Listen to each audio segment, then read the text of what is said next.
Selamat siang pemirsa Bidol, jumpa lagi dengan saya Teddy Rustiadi. Siang hari ini kita akan ngobrol-ngobrol dengan salah seorang yang bisa dikatakan ini adalah seorang yang punya talenta luar biasa. Di samping dia pernah jadi politisi yang handal, dia juga pemuka agama dan juga seorang pengusaha. Di samping kanan saya ada Bapak Haji Asep Anoy. Nah, selamat siang, Haji. Selamat siang, Pak Ibing. Alhamdulillah. Kita akan ngobrol-ngobrol siang hari ini berkenaan dengan, kadang-kadang orang kan selalu berpikir tentang bagaimana ketika kita hidup itu mempunyai rizki. Nah, artinya berkenaan dengan rizki.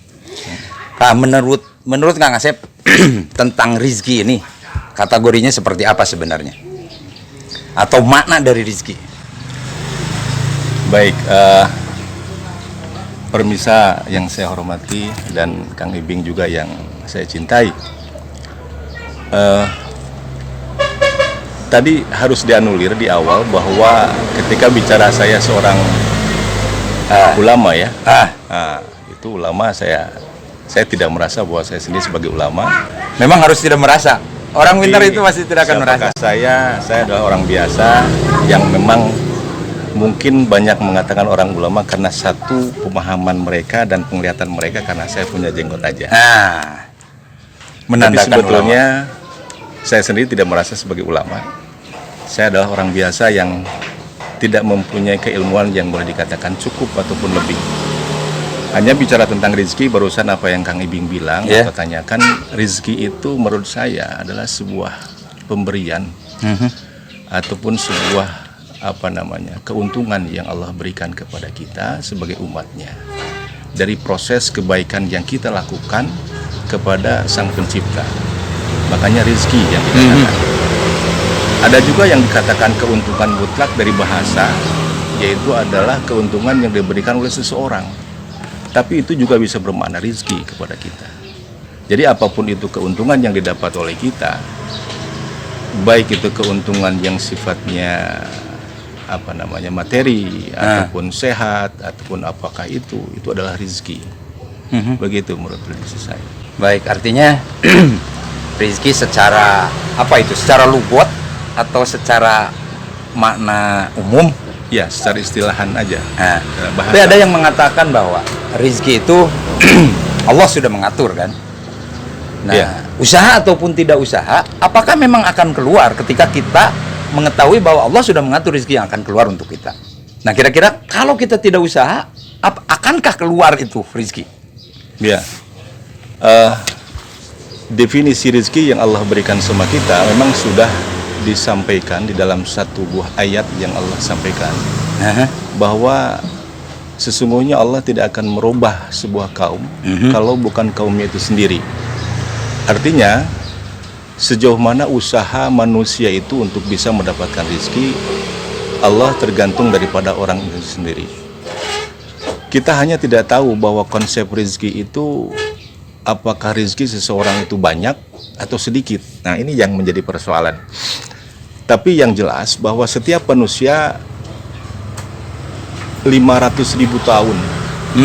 Ada satu ulama yang mengatakan bahwa pada saat manusia itu di dalam perut seorang ibu, itu sudah Allah berikan rezekinya kepada setiap manusia.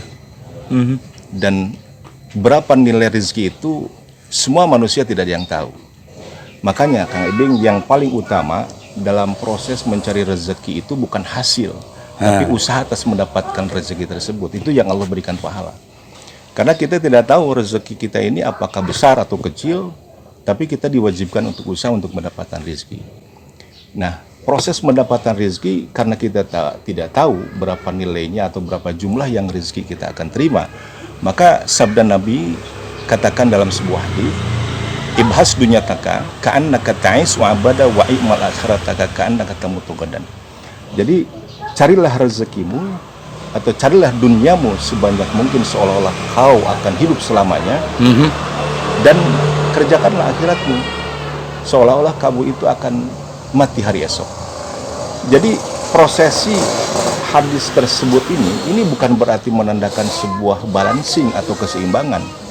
Tapi mari kita sama-sama evaluasi, mari kita sama-sama cermati bahasa yang telah Nabi sabdakan. Ketika bicara ibhas dunya takaka'an nakatain su'abada, carilah dunyamu seolah-olah kau akan hidup selamanya. Ini kan bahasanya. Jadi ketika bicara tentang akan hidup selamanya ini, maka kita ini kalaupun kita tidak bisa mendapatkan hari sekarang, ada hari esok, tidak bisa hari esok, minggu depan, tidak minggu depan pun ada bulan depan, dan tidak bulan depan ada tahun depan, dan sampai kita selamanya. Tapi bicara tentang sebuah konsep bahwa di situ ikmal akhirat takaka'an dan bahwa kerjakanlah akhirat semata-mata kau akan atau seolah-olah kau akan mati hari esok, maka disinilah yang perlu kita betul sungguh-sungguh untuk melakukan ibadah kepada Allah, karena seolah-olah kita akan mati hari esok. Jadi bukti bahwa yang namanya akhirat ini adalah selamanya. Akhirat ini adalah yang paling utama dibanding atau dikompar daripada rezeki yang kita cari. Begitu katanya. Kalau luar biasa. Artinya, pemirsa, apa yang barusan kita dengar, mudah-mudahan ada manfaatnya untuk kita. Bahwa rezeki itu memang setiap orang itu dikatakan geus aya kulakna.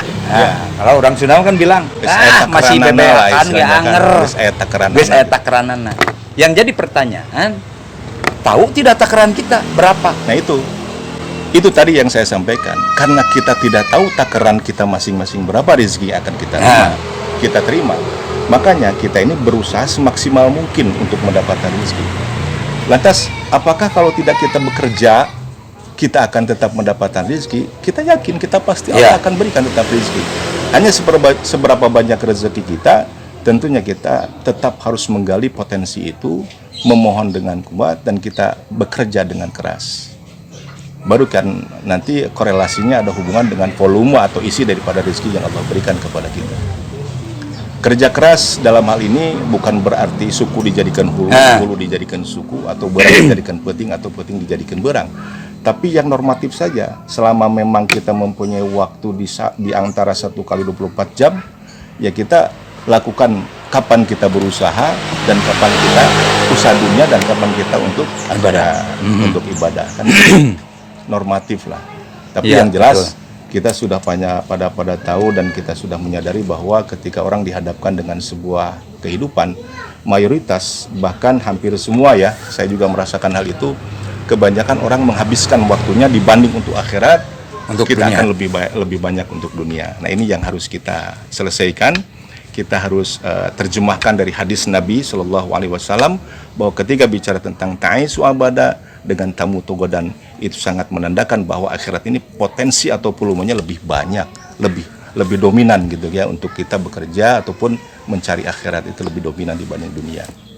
Baik pemirsa, saya juga pernah mendengar bahwa katanya kalau memang sambil merokok ya, kesuksesan itu diukur dengan dunia ya. Artinya yang bekerja keras lah yang hartanya harusnya kaya. Iya. Nah, kalau kita ya orang yang bekerja keras yang kaya, kuli bangunan lah yang harusnya jadi orang kaya. Digawena ripuh kacida.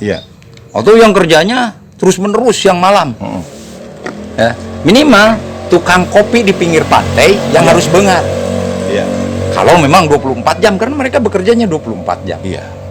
Atau memang kalau misalkan orang pinter, ya, guru itu orang pinter, maka mereka lah yang harusnya kaya dan sukses. Kalau melihat dari sukses itu adalah dengan kekayaan. Nah, menurut Kang Asep gimana? Ya, artinya proses rezeki yang akan kita terima bukanlah potensi, bukanlah waktu, bukanlah cara kerja yang begitu hebat sehingga menjadi sebuah ukuran untuk mendapatkan rezeki kita banyak. Kalau memang kita bicara waktu, tadi Kang Ibing sudah katakan, di antaranya mungkin ada hal yang baru. Kalau bicara tentang waktu, selama orang waktunya banyak untuk mencari rezeki atau dunia, harusnya di sini mungkin tukang sol sepatu yang harus banyak, ataupun tukang dagang suuk yang semalaman dia bisa begadang sampai Januari ketika ada layar tancap kan, begitu. Nah, tapi tidak begitu. Dan sekarang kalaulah memang potensi bahwa ketika rezeki banyak adalah modal harus banyak.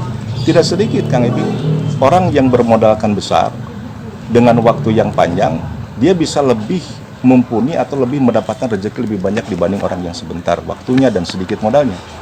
Jadi ukuran rezeki bukan di situ sebetulnya. Tapi ketika rezeki itu turun ke dalam diri kita, ini semua biiznillah. Semua adalah dasar daripada izin daripada Allah.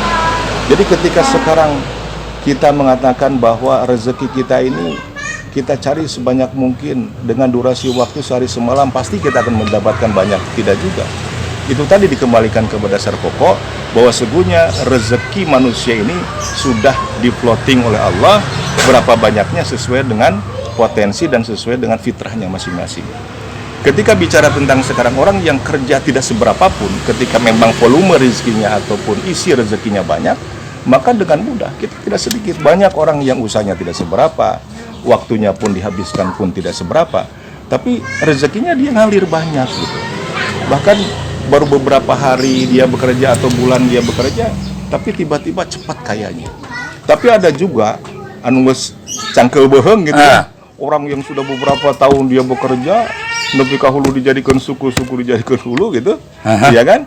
Tapi hasilnya biasa-biasa saja atau wajar-wajar saja. Nah, ini pertanda bukti bahwa sesungguhnya rezeki manusia sudah Allah plotting segalanya. Kita sudah mengenal lah dunia multi level, dunia usaha-usaha yang sifatnya entrepreneur ya. Di dalam usaha tersebut selalu digembor-gemborkan, dikatakan bapaknya kita mendapatkan rezeki sebanyak usaha kita. Kita tidak tahu karena mereka tidak tahu. Kita banyak sebenarnya. Kita banyak sekarang orang-orang yang orang-orang yang melakukan tindakan seperti itu banyak. Dari dulu si A, si B yang menggeluti usaha yang sekiranya menantang sampai dari jam 7 pagi kemudian sampai jam 3 subuh dia pulang janari begitu ya, tapi tetap aja di sini seperti itu. Nah, ini pertanda bahwa kita meyakini bahwa rezeki ini sudah Allah paksikan, sudah Allah plotting kepada setiap orang, di mana ini adalah bentuk kasih sayang sesuai dengan kadar Allah memberikan kasih sayang kepada umatnya. Luar biasa. Seperti itu. Baik pemirsa, hari ini kita ngobrol tentang rizki. Mungkin suatu saat kita akan ngobrol yang lain. Namun sebelum berakhir, ada kesimpulan tentang rizki yang sudah Allah berikan kepada setiap manusia yang dilahirkan ke dunia ini. Iya, artinya beginilah. Kalau saya berpesan ataupun kesimpulan bahwa rezeki ini adalah milik Allah, tapi untuk umatnya yang Allah berikan kasih sayang.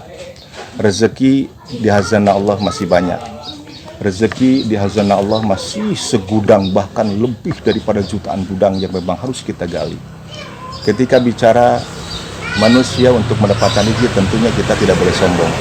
Berusahalah kita sambil kita memohon dan berdoa, Allahumma ini as'aluka min khazaini fadlik. Ya Allah, berikanlah kami rezeki dari khazanahmu semua. Tapi jangan lupa juga, kita sama Allah ketika kita memohon rezeki, maka kita memohon rahmat. Karena sesungguhnya rezeki yang diberikan kepada kita ini harus dibarengi dengan rahmat Allah, kasih sayang Allah.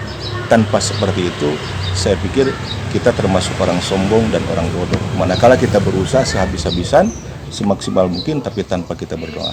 Usaha tanpa doa, maka disebut sombong. Doa pun tanpa usaha, sama. Berarti termasuk orang mutakasilin. Karena tidak mampu atau tidak mungkin Allah berikan kepada orang tersebut kalau hanya berdoa saja tanpa usaha. Jadi ikhtiar adalah sebuah jalan, hasil adalah sebuah keuntungan yang kita dapat. Seperti itu. Baik pemirsa, terima kasih atas perjumpaan kita siang hari ini. Sama-sama. Dan jangan lupa, selama nyawa masih dikandung badan, Allah pasti akan mengasih rizki kepada kita. Amin. Cirinya orang hidup, Allah masih akan mengasih rizki. Amin. Dan ketika rizki kita habis, maka kita akan meninggal dunia. Betul. Saya Teddy Rustiadi mengucapkan selamat sore, sampai jumpa di lain waktu. Wassalamualaikum warahmatullahi wabarakatuh.